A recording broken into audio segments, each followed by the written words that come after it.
Acheter en Chine, ce n'est pas seulement cliquer et attendre le colis. Non, avant d'arriver là, il faut bien préparer le terrain. Moi-même, j'ai vécu ça étape par étape et je peux vous dire que quand on fait bien les choses dès le début, on évite beaucoup de galères après. Dans cette vidéo, je vais vous raconter exactement comment j'ai préparé tout ce qu'il faut pour être prête à commander, sans stress, sans blocage. Si vous avez déjà rêvé d'importer vous-même et de contrôler votre business, ce que je vais partager ici va vous ouvrir les yeux et vous motiver à vous lancer pour de bon.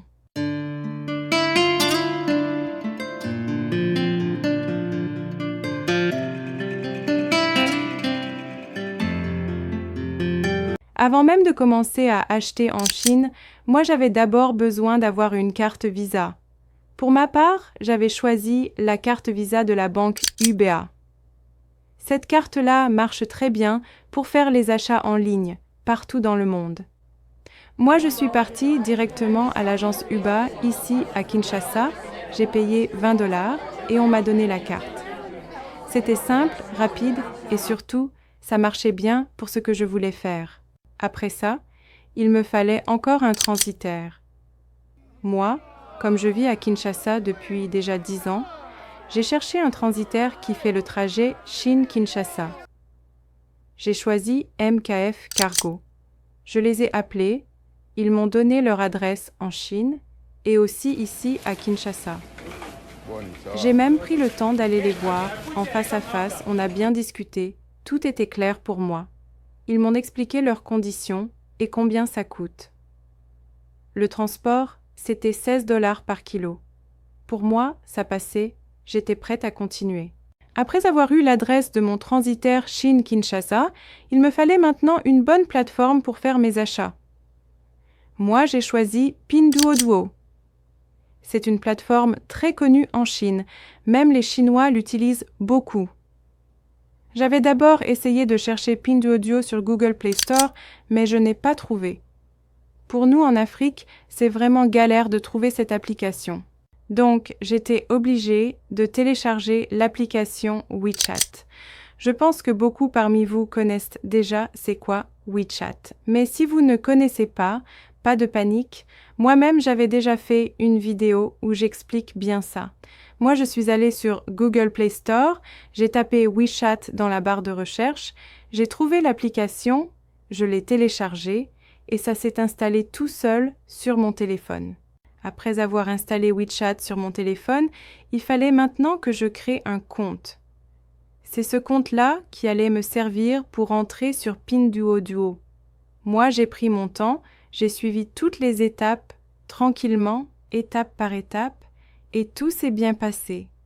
Mon compte WeChat était prêt. Nickel, pas de souci. Après ça, j'étais obligée d'utiliser le mini-programme de Pinduoduo sur WeChat. Là, j'ai ouvert mon application WeChat, j'ai tapé Pinduoduo dans la barre de recherche et plusieurs résultats sont sortis. Moi, j'ai choisi le vrai mini-programme de Pinduoduo et j'ai cliqué dessus. À ce moment-là, tout était bon, j'étais enfin entrée dans l'application Pinduoduo. Après avoir obtenu le mini-programme Pinduoduo sur mon WeChat, j'étais obligée de traduire mon application en français. J'ai vécu plusieurs années à l'étranger, donc je maîtrise bien l'anglais et le français, mais là, je voulais utiliser le mini-programme en français. Alors, j'ai traduit mon application, tout était correct. Ensuite, j'ai mis mon mini-programme sur la page d'accueil de mon téléphone pour une meilleure utilisation. Tout était parfait pour moi. Après ça, je devais encore ajouter l'adresse de mon transitaire MKF Cargo Chine dans mon mini-programme Pinduoduo. C'est cette adresse-là qu'on va utiliser pour me livrer mes colis achetés sur la plateforme. Il faut bien mettre l'adresse du transitaire chinois parce que toutes les livraisons se font automatiquement sur l'application. Moi, j'ai bien ajouté l'adresse qu'ils m'ont donnée, tout était correct. Après avoir bien ajouté l'adresse, je suis passée à la recherche du moustiquaire que je voulais acheter pour venir revendre ici à Kinshasa. J'ai utilisé la barre de recherche dans Pinduoduo et pour taper en chinois, j'ai changé les paramètres de mon clavier. Comme ça, j'ai pu écrire les mots en chinois et trouver les résultats que je cherchais. Une fois que j'ai trouvé plusieurs modèles de moustiquaires, j'ai commencé à faire mes comparaisons. D'abord, je compare les prix, ensuite je regarde les délais de livraison, puis je lis bien les commentaires et les évaluations que les clients ont laissées, et enfin je regarde aussi le nombre de personnes qui ont déjà acheté ce produit-là. Tout ça m'aide à choisir le meilleur produit possible. Une fois que j'ai trouvé le moustiquaire qui me convenait, j'ai chargé ma carte Visa avec le montant nécessaire pour l'achat.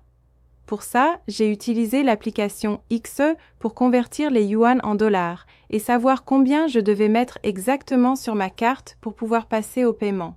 Après ça, j'ai procédé au paiement de ma commande. Une fois le paiement effectué, la commande a été validée.